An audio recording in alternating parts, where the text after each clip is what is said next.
And if the wind shifts while they're on the ground, you'll see them move. So they're getting set up right now. See, he's got a streamer.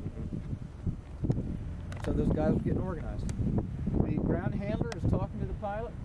He's saying, here's what we're seeing. Wind 5 to 10 miles an hour. He's estimating. He's got it calibrated fingertips.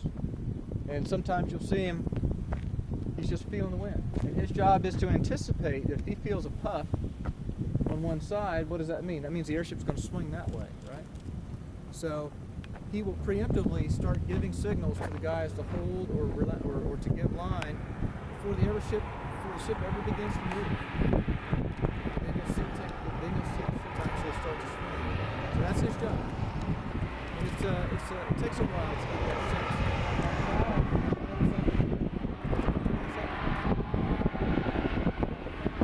He's been with us for years.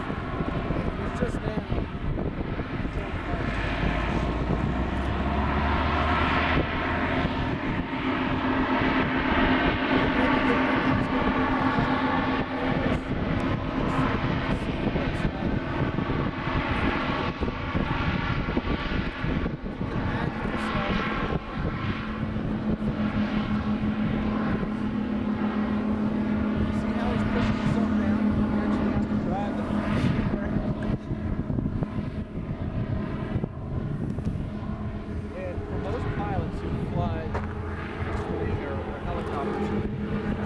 Unnerving to have that much dirt in the windshield from 50 feet, because as soon as he lets off, it stops descending right away. I mean, it's almost instantaneous. There's not a lot of inertia. It doesn't blow through the altitude curve.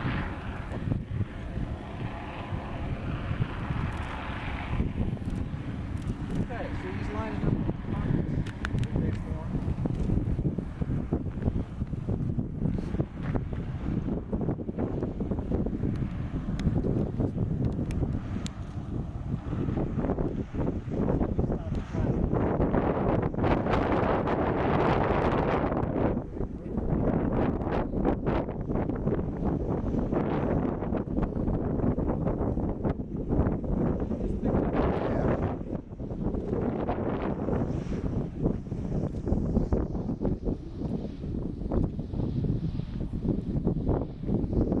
This would be one of the safest air vehicles if you did come down. I mean, oh yeah, and they it's very graceful degradation because something were to go wrong. And if it's the only aircraft that if all the power, all the electrical, it's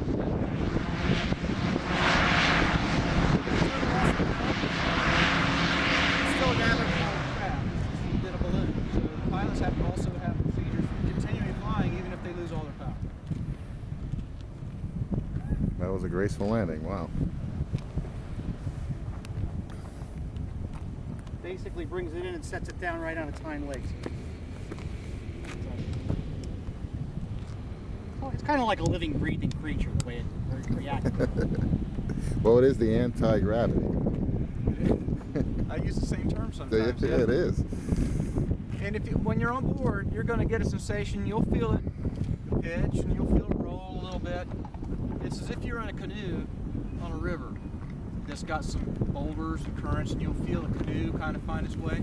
Well, if you can imagine the air flowing over the ground, it's got some of those same rivulets that the airship will feel. And that's what you feel it reacting to as it's moving. When you get it out over the water, where the air becomes homogeneous, it's very, very stable, very rock steady. So airships over the water, they just go together.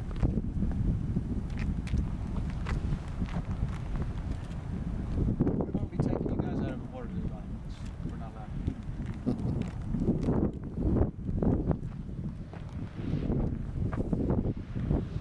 Can we stop at McDonald's on the way back? That would be an interesting picture. Floating over McDonald's or Burger King or something. We could stop at the old Airship Tavern. That's gone. That's a shame. Are you from Lakehurst? Bayville, but I'm familiar with the area.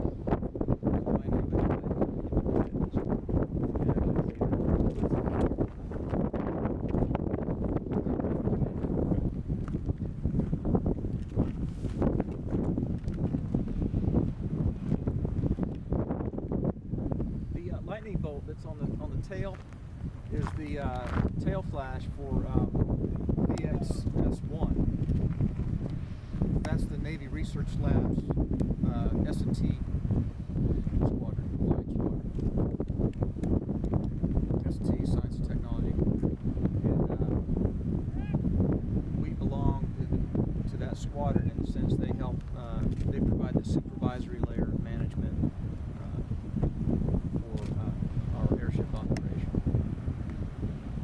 I report to the skipper of that squadron. Keep him apprised of what we're doing.